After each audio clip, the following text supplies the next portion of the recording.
औज़ बिल्लाह मिनश शैतानिर रजीम बिस्मिल्लाहिर रहमानिर रहीम। रब्बे ज़िदनी इल्म, ऐ अल्लाह ताला मेरे इल्म में इजाफा फरमा और मुझे सच बोलने की तौफीक अता फरमा। अस्सलाम वालेकुम जिनजान पाकिस्तान जी। ओए सब तो पहले गोली क्यों चलाई जे? ऐ दसो गोली क्यों चलाई है? किसके ऑर्डर पर चली है? किसने ऑर्डर दिया था और गोली क्यों चली है? ये आपको बताना पड़ेगा। सिपा सलार साहब, वजीर आजम साहब और वजीर दाखिला साहब, ये आपकी जिम्मेदारी है, क्योंकि आप ही हैं कातिल, आप ही चलाने वाले हैं गोली। तो आपको बताना पड़ेगा, नहीं तो अपने आप को पेश करना पड़ेगा। दो ही सूरतें हैं, इसके अलावा कोई बात नहीं। और जिनजान पाकिस्तान जी, मैंने बयान किया था कि ये जो नियोम सिटी है, ये जो सऊदी अरब में बन रही है, क्या इससे कोई दज्जाल का ताल्लुक है? तो इसके बारे में थोड़ी सी बात करते हैं, क्योंकि जिनजान पाकिस्तान जी, हम मुसलमान हैं, हमारा ईमान है।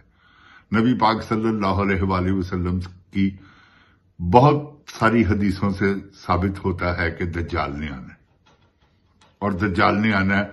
सऊदी अरब का भी सारा निजाम जो है वो कहाँ आके उसने, वो मदीने के बाहर वहीं पे एक महल बना है जो कि वही निशानदेही करता है। वो महल में जितने लोग काम करते हैं, जो भी मुंसलिक हैं, वो सब आंख वाले हैं, एक आंख।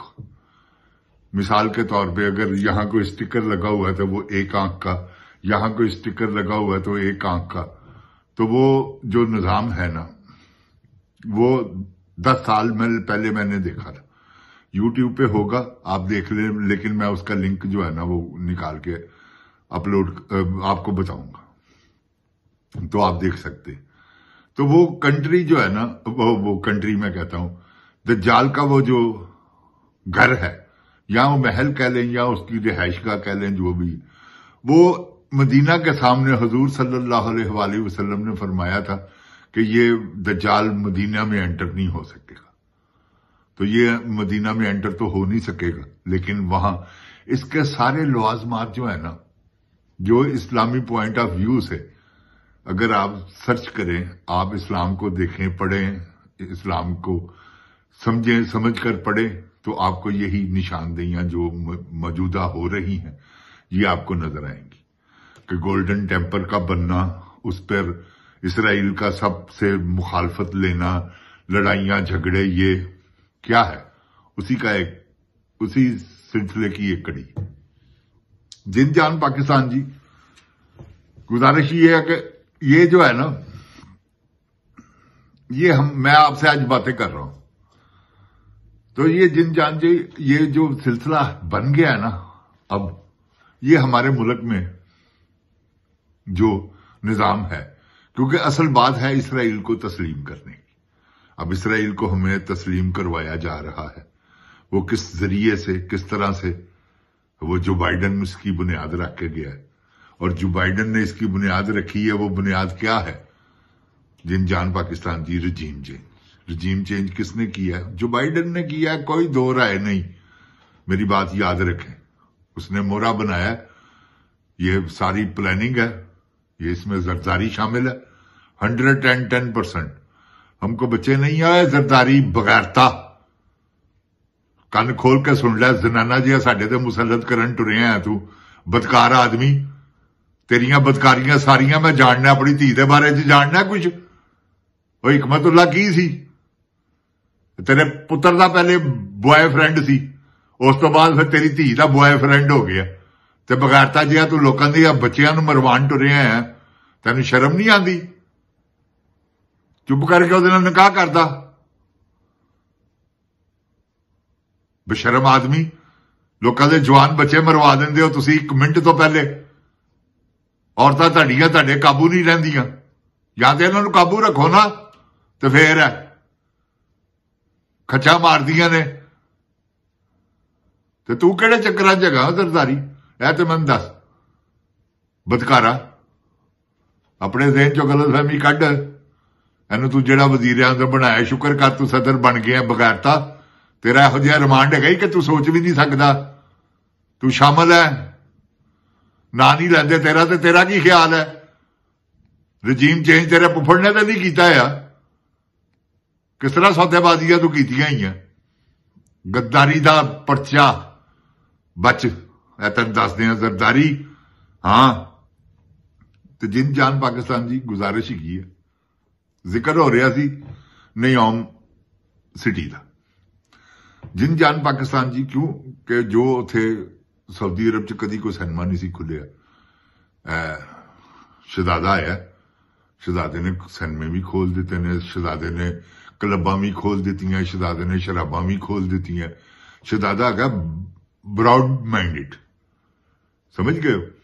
ਮੁਸਲਮਾਨਾਂ ਵਾਲਾ ਠੀਕ ਹੈ, ਨਮਾਜ਼ ਪੜ੍ਹਨਾ ਇੱਕ ਅਲੱਗਾ ਗੱਲ ਹੈ, ਮੁਸਲਮਾਨ ਹੋਣਾ ਇੱਕ ਅਲੱਗਾ ਗੱਲ।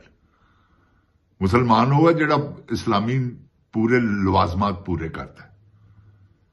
ਇੱਧਰ ਨਮਾਜ਼ ਪੜ੍ਹ ਕੇ ਇੱਧਰ ਜ਼ਨਾ ਕਰ ਲਿਆ, ਇੱਧਰ ਨਮਾਜ਼ ਪੜ੍ਹ ਕੇ ਇੱਧਰ ਜੂਆ ਖੇਡ ਲਿਆ, ਇੱਧਰ ਨਮਾਜ਼ ਪੜ੍ਹ ਕੇ ਇੱਧਰ ਸ਼ਰਾਬ ਪੀ ਲਈ, ਤੇ ਇਹ ਤੇ ਨਮਾਜ਼ ਦਾ ਕੋਈ ਫਾਇਦਾ ਨਹੀਂਗਾ।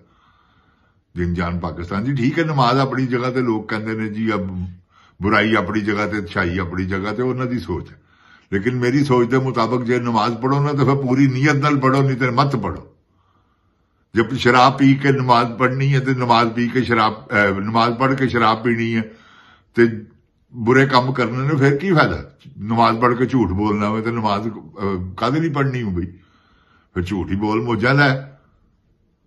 ਤੇਰੇ ਵਾਸਤੇ ਤਾਂ ਫਿਰ ਅੱਲਾ ਹੈ ਨਹੀਂ। ਜਿਨ੍ਹਾਂ ਵਾਸਤੇ ਅੱਲਾ ਹੈਗਾ ਉਹ ਤੇ ਸੱਚ ਬੋਲਦੇ ਨੇ, ਉਹ ਨਹੀਂ ਝੂਠ ਬੋਲਦੇ। ਤੇ ਜਿੰਨ ਜਾਨ ਪਾਕਿਸਤਾਨ ਜੀ ਗੁਜ਼ਾਰਿਸ਼ ਹੈ, ਬਹੁਤ ਬੁਰਾ ਦੌਰ ਆ ਰਿਹਾ। ਕਿਉਂ ਕਿ ਪਹਿਲੇ ਮੈਂ ਬੜੀ ਦੇਰ ਤੋਂ ਗੱਲ ਗੁਫ਼ਤਗੂ ਕਰਨੀ ਚਾਹੁੰਦਾ ਸਾਂ ਤੁਹਾਡੇ ਨਾਲ। ਜਿੰਨ ਜਾਨ ਪਾਕਿਸਤਾਨ ਜੀ ਅਸਲ ਮਸਲਾ ਹੈਗਾ ਜੀ, ਮੈਂ ਤੁਹਾਨੂੰ ਹਕੀਕਤ ਕਹਿ ਰਿਹਾ, ਇਸਰਾਈਲ ਨੂੰ ਤਸਲੀਮ ਕਰਨਾ। ਇਸਰਾਈਲ ਨੂੰ ਅਸੀਂ ਤਸਲੀਮ ਕਰ ਲਿਆ ਤੇ ਇਸਰਾਈਲ ਸਮਝ ਲਓ ਪੂਰੀ ਦੁਨੀਆ ਦਾ ਸਭ ਤੋਂ ਤਾਕਤਵਰ ਮੁਲਕ ਬਣ ਜਾਏਗਾ। ਇਹਦੇ 'ਚ ਕੋਈ ਰਾਏ ਨਹੀਂ, ਦੋ ਰਾਏ ਨਹੀਂ। ਇਸ ਕਰਕੇ ਕਿ ਅਮਰੀਕਾ ਨਾਲ ਹੈ, ਤੁਹਾਨੂੰ ਪਤਾ ਵਾ ਕਿ ਅਮਰੀਕਾ ਨਾਲ ਹੈ। ਅਮਰੀਕਾ ਤੇ ਉਹਨਾਂ ਦੇ, ਮੇਰੇ ਕਹਿਣ ਦਾ ਮਤਲਬ, ਮੁਲਾਜ਼ਮਾਂ ਦੇ ਚੱਕਰਾਂ ਦੇ ਬੇਪਨਾਹ ਉਹਨਾਂ ਦਾ ਰੁਪਇਆ ਇੱਥੇ ਇਨਵੈਸਟ ਹੈ। ਤੇ ਇਹ ਜਿੰਨ ਜਾਨ ਪਾਕਿਸਤਾਨ ਜੀ ਸਾਰਾ ਨਿਜ਼ਾਮ ਜਿਹੜਾ ਨਾ ਇੱਥੇ ਜਾਲੀ ਨਿਜ਼ਾਮ ਹੈ। ਅੱਗੇ ਅੱਗੇ ਦੇਖੋ, ਤੁਹਾਨੂੰ ਮੈਂ ਕੈਸੀ ਗੱਲ ਸੁਣਾਉਣਾ। ਅਜੇ ਫਿਲਹਾਲ ਮੇਰਾ ਇੰਟ ਨਹੀਂ ਭਖਿਆ, ਤੁਸੀਂ ਮੇਰਾ ਇੰਟ ਭਖ ਲੈਂਦੇ ਹੋ। ਇਹ ਜਿਹੜੇ ਇਲੂਮੀਨਾਟੀ ਨੇ ਨਾ, ਜਿਹੜੇ ਕੰਬਾਲਾ ਜਾਦੂਗਰ ਨੇ, ਉਹ ਜਾਦੂ ਨੂੰ ਮੰਨਦੇ ਨੇ, ਜਿਹੜੇ ਲੂਸੀਫਰ ਦੀ ਪੂਜਾ ਕਰਦੇ ਨੇ। ਜਿੰਨ ਜਾਨ ਪਾਕਿਸਤਾਨ ਜੀ ਤੁਹਾਨੂੰ ਦੱਸਾਂਗੇ ਕੰਬਾਲਾ ਜਾਦੂ ਕੀ ਹੈ, ਲੂਸੀਫਰ ਕੌਣ ਹੈ। ਇਸ ਸ਼ੈਤਾਨ ਦਾ ਨਵਾਂ ਨਾਂ ਹੈ ਲੂਸੀਫਰ। ਇਹ ਇਬਾਦਤ ਕਰਦੇ ਨੇ ਲੂਸੀਫਰ ਕਹਿ ਕੇ ਸ਼ੈਤਾਨ ਦੀ।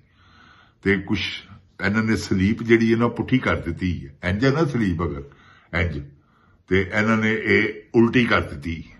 ਇਹਨਾਂ ਨੇ ਇਹ ਕੀਤਾ, ਸਮਝ ਗਏ? ਇੱਕ ਨਵਾਂ ਇਹ ਸ਼ੈਤਾਨ ਦੀ ਇਬਾਦਤ ਕਰਦੇ ਨੇ। ਵਰਨਾ ਈਸਾਈਅਤ 'ਚ ਕੋਈ ਐਸਾ ਮਜ਼ਹਬ ਨਹੀਂ ਹੈਗਾ ਜਿਹੜਾ ਸ਼ੈਤਾਨ ਦੀ ਇਬਾਦਤ ਕਰਦਾ ਹੋਵੇ, ਤੇ ਨਾ ਹੀ ਸ਼ੈਤਾਨ ਨੂੰ ਉਹ ਮੰਨਦੇ ਨੇ। ਤੇ ਇਹ ਨਿਯੋਮ ਜਿਹੜੀ ਸਿਟੀ ਹੈ, ਇਹ ਸਿਟੀ ਬਣ ਰਹੀ ਹੈ ਇਸਰਾਈਲ ਦੇ ਇਸ਼ਤਰਾਕ ਨਾਲ। ਤੇ ਇਸਰਾਈਲ ਦੇ ਇਸ਼ਤਰਾਕ ਨਾਲ ਬਣ ਰਹੀ ਹੈ, ਅਮਰੀਕਾ ਨਾਲ ਸ਼ਾਮਲ ਹੈ। ਸ਼ਹਜ਼ਾਦੇ ਹੋਰੀ ਵੈਸੇ ਵੀ ਸ਼ਹਜ਼ਾਦੇ ਨੇ, ਜਿਹੜੇ ਹੈ ਹੀ ਸ਼ਹਜ਼ਾਦੇ ਨੇ, ਉਹਨਾਂ ਨੂੰ ਕੀ ਕਿਹਾ ਜਾ ਸਕਦਾ? ਉਹਨਾਂ ਨੂੰ ਇਹ ਨਹੀਂ ਪਤਾ ਹੈਗਾ ਕਿ ਇਸਲਾਮੀ ਮੁਲਕ ਹੈ। ਸਾਡੇ ਨਬੀ ਪਾਕ ਸੱਲੱਲਾਹੁ ਅਲੈਹਿ ਵਸੱਲਮ ਇੱਥੇ, ਉਹਨਾਂ ਦਾ ਰੋਜ਼ਾ ਮੁਬਾਰਕ ਹੈ, ਇੱਥੇ ਪੈਦਾ ਹੋਏ ਨੇ ਉਹ, ਔਰ ਬੇ ਇੰਤਹਾ ਜਿਨ੍ਹਾਂ ਦੀ ਗਿਣਤੀ ਨਹੀਂ ਗੀ, ਜਿਹੜੇ ਅੰਬਲੀਆ ਇੱਥੇ ਜਿਹੜੇ ਪੈਦਾ ਹੋਏ ਨੇ।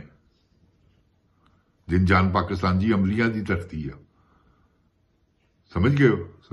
ਤੇ ਅਸੀਂ ਇਹ ਨਹੀਂ ਬਰਦਾਸ਼ਤ ਕਰ ਸਕਦੇ ਇਸਲਾਮ ਦੀ ਤੌਹੀਨ ਕਿਸੇ ਵੀ ਮਾਮਲੇ 'ਚ ਹੋਵੇ, ਕਿਸੇ ਵੀ ਪਾਸਿਓਂ ਕੋ ਕਰ ਰਿਹਾ ਹੋਵੇ ਨਾ, ਉਹਦੀ ਅਸੀਂ ਲੜ ਮਰ ਜਾਵਾਂਗੇ।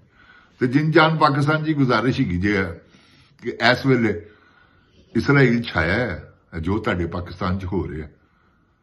ਤੁਸੀਂ ਮੇਰੀ ਗੱਲ ਅੱਜ ਸੁਣ ਲਈ ਹੈ ਨਾ, ਤੁਸੀਂ ਹੁਣ ਦੇਖਣਾ, ਤੁਸੀਂ ਤੁਹਾਨੂੰ ਨਜ਼ਰ ਆਪੇ ਹੀ ਆ ਜਾਏਗਾ ਕਿ ਇਸਰਾਈਲ ਨਾਲ ਸੌਦਾ ਕਰ ਦਿੱਤਾ ਹੈ ਬਾਜਵੇ ਬਗੈਰਤ ਨੇ। ਉਸ ਤੋਂ ਬਾਅਦ ਨਵਾਜ਼ ਸ਼ਰੀਫ ਨੇ ਰਜੀਮ ਚੇਂਜ। ਯਾਰ ਐਵੇਂ ਐਡਾ ਵੱਡਾ ਕੰਮ ਹੋ ਗਿਆ ਕਿ ਏਅਰਪੋਰਟ ਤੇ ਆ ਗਏ ਨੇ, ਉੱਥੇ ਨਿਸ਼ਾਨ ਉੱਥੇ ਸਾਰੇ ਕੀ ਆਰਡਰ ਕਿੱਥੋਂ ਆਏ ਸਰ? ਜੋ ਬਾਈਡਨ ਪੈਂਟਾਗਨ ਤੋਂ ਡਾਇਰੈਕਟ ਫੋਨ ਕਿ ਚਲੋ ਬਈ ਰਜੀਮ ਚੇਂਜ ਕਰਨਾ, ਤੇ ਤੁਹਾਡੇ ਸਾਹਮਣੇ ਸਾਰਾ ਕੁਝ ਚੇਂਜ ਹੋ ਗਿਆ। ਜਿੰਨ ਜਾਨ ਰਾਤ ਨੂੰ 12 ਵਜੇ ਅਦਾਲਤ ਖੁੱਲ ਗਈ। ਕਦੀ ਐਸਾ ਹੋਇਆ? ਤੇ ਇਹ ਸਮਝ ਲਓ ਨਾ ਤੁਸੀਂ ਕਿ ਤਾਕਤਵਰ ਲੋਕ ਨੇ। ਇਨਸ਼ਾਅੱਲਾ ਅਸੀਂ ਇਹਨਾਂ ਦੇ ਨਾਲ ਆ, ਇਹਨਾਂ ਦੇ ਪਿੱਛੇ ਆ। ਇਹਨਾਂ ਦੇ ਨਾਲ ਕੀ ਬਗੈਰਤਾਂ ਦੇ ਹੋਣਾ, ਅਸੀਂ ਇਹਨਾਂ ਦੇ ਪਿੱਛੇ। ਇਹਨਾਂ ਦਾ ਹਿਸਾਬ ਹੈ, ਓਏ ਗੋਲੀ ਕਿਉਂ ਚਲਾਈ ਉਸ ਸਿਪਾਹ ਸਲਾਰ? ਇਹ ਦੱਸ ਬਗੈਰਤਾ ਬੇਸ਼ਰਮਾ, ਤੂੰ ਦੱਸ ਸ਼ਹਿਬਾਜ਼ ਸ਼ਰੀਫ ਗੋਲੀ ਕਿਉਂ ਚਲਾਈ? ਇਨਸਾਨ ਮਰ ਗਏ ਨੇ। ਹਾਂ, ਕਿਸੇ ਗਲਤ ਫਹਿਮੀ 'ਚ ਨਾ ਰਹਿਣਾ, ਯਾਵੀਆਂ ਨਾ ਮਾਰੋ। ਕਦੀ ਉਧਰ ਧਿਆਨ ਲਵਾ ਤੇ ਕਦੀ ਉਧਰ ਧਿਆਨ ਲਵਾ, ਤਗੜੇ ਹੋ ਜਾਓ। ਇਨਸ਼ਾਅੱਲਾ ਤੁਹਾਡਾ ਹਿਸਾਬ ਜੇ। ਜਿੰਨ ਜਾਨ ਪਾਕਿਸਤਾਨ ਜੀ, ਇਮਰਾਨ ਖਾਨ ਆ ਰਿਹਾ, ਇਮਰਾਨ ਖਾਨ ਜ਼ਿੰਦਾਬਾਦ। जिन जान पाकिस्तान जिंदाबाद, जिन जान पाकिस्तान दी अवाम जिंदाबाद। अस्सलामु अलैकुम।